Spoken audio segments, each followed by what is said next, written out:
His perspective was, we'll be successful if we work hard. And my perspective was, well, we don't have an education. We don't have experience. Hossein never thought that starting a business was a bad thing. So he said, listen, you read and write in this language. You need to go and get a book and figure out how to write a business plan. And so that's what I did. For the Marin Council of Chambers, I'm Stephanie Plant. This is We Are One Marin. Today, we sit down with Leigh and Hossein Bakhtiari. They've owned City Carpets in East San Rafael for 30 years, and I've actually known them as colleagues and friends for much of that time. Without any higher education when they started, Leigh and Hossein used the strong foundation of their marriage to grow their family and their business. They now have a grown family with 5 children, a bustling store, and a diverse staff of 14, and they still make each other laugh. Join us to hear how they built their business success from the carpet up as we learn how Marin works. Today, I have the pleasure of visiting with Hossein and Leigh Bakhtiari, owners of City Carpets. Tell us a little bit about your business, and I'm going to start with the boss. Yes, Leigh's title is president, and yours is vice president. Okay, well, we are a family-owned business. We've been in business for 30 years. We're a full-service carpet and flooring store. So anything you need for your home, we've got it. I think we started this business when I was still pregnant with our first son. Hossein came home one day and said, we have to start our own business. He'd been working at another carpet store for his family, and because he wasn't educated here, they weren't willing to promote him. And Hossein, was that your family business, the previous business, or someone else's family business? First of all, thank you very much for this, and everybody who's noticing small businesses and put them in the map. I used to have a mechanic shop in Mill Valley, and it was the month-to-month base rent through Exxon corporations, and they decided to sell the land to a place which is now its Ferrari dealer. And I was out of a job, and I got a call from my sister who lives in New Jersey. We opened a store in San Jose. Do you mind if you check it out? Because we don't know what we bought. And I said, sure. I'm not doing anything, and I start traveling from here to San Jose. Next thing I know, I'm watching the stores for these people go to do measurements, to do jobs and stuff like this. I'm selling products, and I find out I'm good at it. And if we come to a point, I start working there for a couple of years as a carpet salesman, and I offered them, let's open a place in San Rafael, and which was this location. And I was supposed to open it and run it, and things didn't work out the way I wanted. I decided to move on. After a few months, I left the company, and this place got emptied. Basically, they closed it down. And that was the time I asked Leigh, let's open our own opportunities. We can start our business. And that's rest of them, it's history. I had long black hair. Now they're all white. I was going to ask you if the marriage came first or the business ownership with the two of you. Marriage came first. Smart man. Yeah. I think that's the only thing we did in order. We got married first. Everything else was done backwards. I think I had the business in mind, but I didn't have a partner who can lift that ideas up. And that's why she was the candidate. I got married. That's a nice way to describe your partner, that she can lift the ideas up. Tell us about some of the ideas you've lifted up, Leigh. I think in the beginning, interestingly, I had family in the flooring industry also, but I wasn't really involved. And so I had a retail background from Macy's and Nordstrom. And what I brought to the business was obviously the fashion part. When I first came in, we had set up a bunch of displays and we had a bunch of carpet samples. And it turns out they were all pretty much the same, right? They were just beige cut pile carpet after cut pile carpet. And when I came in, I brought kind of my fashion sense and what, females like to look at. And that came naturally. And then I brought kind of the business background. Hossein's really good at sales, and he loves to help customers, and he loves to make people's home dreams come true. I like to make sure the business end makes sense as well. Yeah, you kind of have to make sure the bottom line comes out okay at the end of the night, right? Yeah. Let's talk about your employees. How many staff members are there here? So we are a group of 14, and we're super culturally diverse, which I'm very, very proud of. I mean, first of all, I'm half Chinese, half Caucasian. Hossein is Iranian. We have staff from Central America. We have staff from Asia. We have multicultural, multi-generational employees, and it's like a family at work. Believe it or not, we have one guy, he's white.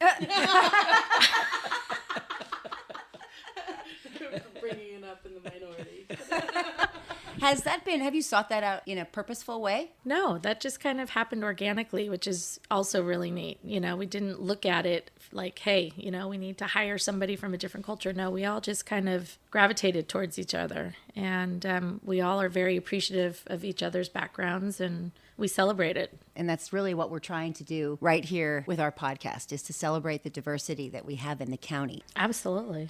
You two bring such an interesting balance. I'm interested in that perspective because, Leigh, I know you grew up here, as did I. We're both Marin County natives, and Hossein, you did not. So it's really interesting to have a partner and a husband from another country because his perspective is so different. Hossein never thought that starting a business was a bad thing. His perspective was, we'll be successful if we work hard. And my perspective was, well, we don't have an education. At the time, neither one of us had graduated from college. We don't have experience. You know, I was kind of looking at it from a different perspective. And so he said, listen, you read and write in this language. You need to go and get a book and figure out how to write a business plan. And so that's what I did. I went down to Borders, got a couple books, wrote a business plan, and presented it to the landlord, who accepted our offer. And he was somebody that had been in real estate for a really long time, but he saw that we were really hardworking and we had a dream and a passion. That's how we were lucky enough to get started. Somebody gave us an opportunity, and Hossein never worried about, well, I guess we really had nothing to lose at the time. We were newlyweds, living in an apartment with a new baby. So there wasn't a lot at risk, right? So we were going to give it our best shot. And here we are 30 years down the road. We've been really, really fortunate and very successful. I remember when I start talking about business, she was all nervous and worried about. And I said, okay, after a couple of hours of conversation, I said, what we gonna lose? Told me what we're gonna lose. There's nothing we're gonna lose. We're gonna just try something new. And if we don't, we start some other things to do. You don't just own a carpet store, right? You own a shopping center? Yes, we do. Before becoming a shopping center owners, we were tenants, and all we want for our tenants, same thing we were wishing our landlord would have done for us. Wait a minute. Didn't we learn this from Stephanie's grandfather? Yes. I'm pretty sure he gave us some tips very early on about investing in real estate. Yeah. Actually, he was a good role model. He called me in the office. He says, what do you want to do with all this money? I said, what money? I don't have no money. That's because he was paying you to put carpet exactly. in. I said, you're talking about the money you giving to me? He goes, no, probably you have 100 like me. And he goes, money is just for counting it. Every day you count it, it's $2 or $3 short. You better to put it in some real estate or something. And that motivated us. And actually it was another gentleman who was at the time, Fakharzadeh, who was like 80. I told him the story. This man is keep telling me buy a building, and he doesn't give me money to buy a building. He goes, why don't you try buy it with no money? And that was when we saw there was a landlord had issues with the financials, and they came to us, and we grabbed the ideas to buy it from them. And little by little, we added to That's it. not exactly how it went. Our landlord was an older widower. She wanted to retire. And so she wanted to sell this whole building, and somebody wanted to develop it into a medical facility. No, after that happened, before she came in once to us to. Oh, now she's about to whack him on the side of the head with All the time. a notepad. I might be older, but I didn't lose my marbles. I think I deserve an award for working with my husband all these years. You do. I'm sure there's one in here somewhere. We'll get you one. Well, when you work with your wife, you have to know staplers can fly. It's a good thing I have really bad aim. I do recall my grandfather, used to own the land down the street that was landfill and began to redevelop it over the years. He and I worked together for a number of years, and my mom before me. In that time, he had a lot of life lessons. One of the mainstays, I would say, of his philosophy was to invest, and so that your money was working for you to build something for your family instead of paying rent. Yeah, that's beautiful. And I think you heard him. Oh, yeah. I think Hossein got Loud to work and with clear. Martin more. Yeah. And at first I thought he's thinking I'm charging him too much. Well, he probably thought that too. Yeah. But I took it positive way. He's been in the business his whole life, and he's probably 30 years older than me. What he's saying, I'm going to say it to somebody else in 30 years from now. I better listen, and that's motivate me. Hossein, what have you learned about doing business in the United States? Before I came to this country, I've been in a few different countries to get a sense of where I want to land and stay after the revolution of Iran. And when I got to United States, I see people really work hard. And the one work hard and they get ahead. And there is a lot of appreciation for the hardworking peoples in this country. And that motivate me to not be lazy. Get out there, show yourself, and get to what you have to do every day. Don't leave it for mañana. Just do it today. That's all it takes. When we were looking for location, and I was told this is too big, too expensive, you should look for something smaller, and started little. I said, if I have a dream it's going to be a big business for me, I should start it big. And you might get to the point it's too much, but reward is really good. We all work for our families, our retirements, our better life. And this was the reason I can say I did not put enough time for the family, but I put a lot of time for the business to lift it up. Hossein's super humble, though, because he served in the army in Iran. And prior to that, he was always entrepreneurial. He had his own trucking company with a partner. He's always known how to make money and to hustle. So even without an education, he's done really well for himself. And he has an innate sense of business that you can't even learn in school. I had the opportunity to go back to school and get my undergrad and graduate degrees from Dominican University. And there are things that you learn there that are book-wise, right? But then there's things that I talked to Hossein, and he just has a knowledge, and he can crunch numbers and make things make sense faster than I can. And I've been taught, right, the right way to do it. So it's really interesting. And I think people from his country or people from other countries in general have a different way of doing business. And they see so much opportunity here in the United States. If they're not educated, if they're not doctors, lawyers, engineers, then they're damn sure going to be an entrepreneur of some type. And they're going to find a way to make money and to feed their family. And that's the kind of stuff you can't learn in school. It seems like it's the difference between street smarts and book smarts. Yes. And is on a long list of, I think, the ways you two seem to complement each other, right? I mean, you, Hossein, seem to know who the boss is, and it's not you. Well, put it this way. If you look at the nature of magnet, two positive never grab to each other. That's right. Has to be a negative and positive to hold to each other. Who's the negative? Who's the positive? That's probably allowed to shift on any given day. Thanks, Stephanie. Good out. I can say probably we could change that rule of magnet. We're both positive, but we grab to each other. When we talked about doing this interview, I mentioned it to Leigh, and she said, I'd rather talk about my staff and my employees. And I said, and Hossein would rather talk about himself. Yeah.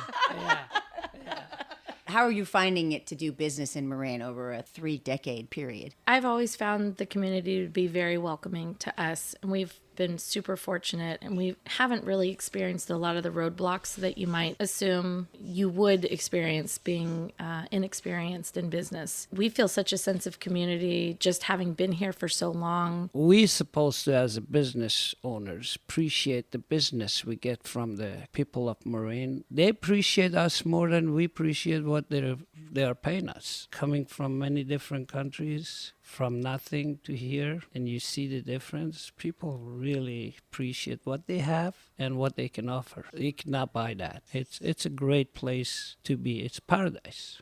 That's wonderful to hear. Have you felt any roadblocks or any hurdles that you've had to overcome? Well, I think our experience and our lessons and our success comes from some of those roadblocks. I don't think me and Leigh, we ever took it as a negative, and we both tried to work it out. And without going to the college and learning these things, it's priceless. So, one baby at the beginning of this business, now you have 5 children, right? 5 children and 2 grandkids and a daughter-in-law. Congratulations. Thanks. And do any of those children of yours, are they either interested in this business or perhaps feel pressure to come into the family business? Well, 3 of them worked for us while they were going through college. So that was one thing that we were able to provide for the kids and to make them aware that it was very important to get an education. So they worked here while they were going through school. And I think now that they've graduated and they're working in their own fields, we'd be really hopeful and fortunate if they ever came back. But I don't really see that happening. I think the experience of the kids, they would be interested to do business, get to this business. I think you have experienced that before too. And while they work with us and so we're not same people or at home, they want to stay away from these aggravations and stress and all that stuff. If it was one of us in the business, probably they would be more comfortable. Both of us in the same office, in a small office, and the kids comes in, they don't want to take sight. And they don't want to talk about why they got in late last night, perhaps, when they're at work the next day, right? Yeah, we know where you were yesterday. Yeah. As you mentioned, Hossein, I do also run a family business, and I think any business brings challenges, and we all have that work-life balance that I assume, at least it's a struggle for me. I think it's a struggle for most of us. I can see where if you were both in it, it really is extra. Extra, yes. Yes, it is. But, you know, that has the most successful, I think, if the families are connected, helping each other on the same thing. It's because you can give out a little bit extra efforts to work it out. If it's not family, you might walk away and find another job to do. Mm-hmm. Speaking of connected, you two have had an opportunity over the years, decades, frankly, that you've been here to become pretty connected in the community. Can you walk us through a little bit of how that evolved? You go ahead.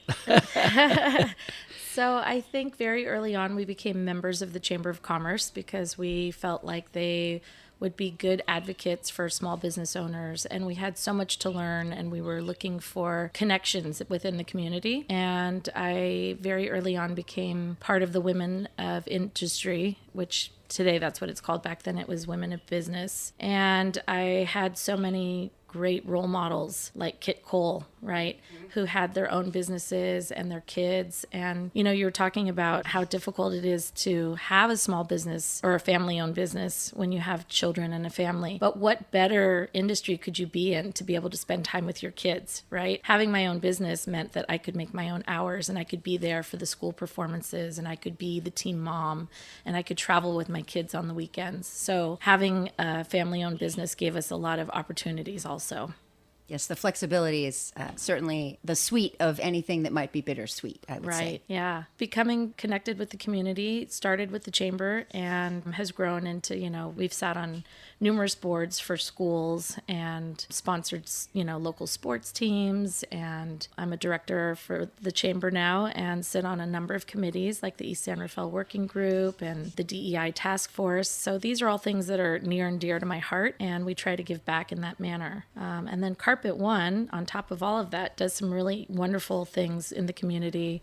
We build homes, smart homes for our catastrophically wounded service people. This was all a result of 9/11, trying to find a way to bring our group into helping the community. That's really amazing that you're able to give back. I think sometimes we get so busy in our own work lives that it's hard to find that time. Absolutely. And because we're in the home furnishings industry and, you know, we have the opportunity to see all these beautiful homes in Marin, you know, certainly giving back to people experiencing homelessness has been key for us. So we try to give back to those people as well. We donate stuff here and there, and you see the smile on and you feel like you are part of this community, and you have to do much more. You're both generous and big-hearted, I'd say, in your work community and in your home life. I believe one of your 5 children is adopted. Is that correct? Our oldest son, yes. He was 14. He was the son of one of our very good friends. It wasn't something we thought about. It was something that kind of fell into our lap. This child came into our lives and started spending time with me at home, and he didn't know how to explain to his friends who we were. So he started saying, well, can't get together with you this weekend because I'm going to be with my mom. And we had 2 kids at the time, and they just absolutely adored him and looked up to him. And we would play video games, and he would come with us to Costco. And then, next thing I know, we're going skiing together, and he's coming on family trips. And then we had 2 more kids, and all they ever knew was that that was their brother. So we never formally adopted him, but he's as much our son as any of our other kids. He's been a mentor and more than just a big brother to his other siblings. And he's just a wonderful person. We're so lucky to have him. It sounds simple when you say it in a way, but it makes a tear come to my eye because it's the kind of lesson that we only can hope that we can teach our children and our neighbors, frankly, but it's a beautiful thing. What a gift. Thank you. All the way around. We are grateful for all of our businesses, and specifically grateful for the 2 of you and City Carpets on Francisco Boulevard in East San Rafael. Thank you. Thank you both. Thank you very much. We are at 555 East Francisco Boulevard. We've been here 32 years. If you're not here, don't make us wait any longer.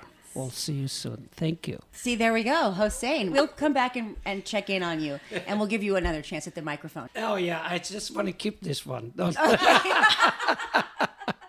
Nobody listens before.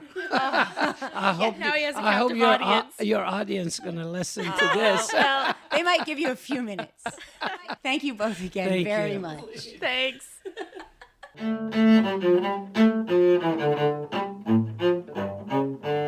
If you want to join the conversation or make suggestions, reach us at weareonemarin.com. And Hossein doesn't really need our help, but in case you missed it, find the Bakhtiaris online at city-carpets.com. The Marin Community Foundation generously sponsors this podcast. Our theme music is performed by a student at Enriching Lives Through Music. Elm is in San Rafael's Canal neighborhood. Finally, a reminder to support diverse local businesses and shop Marin.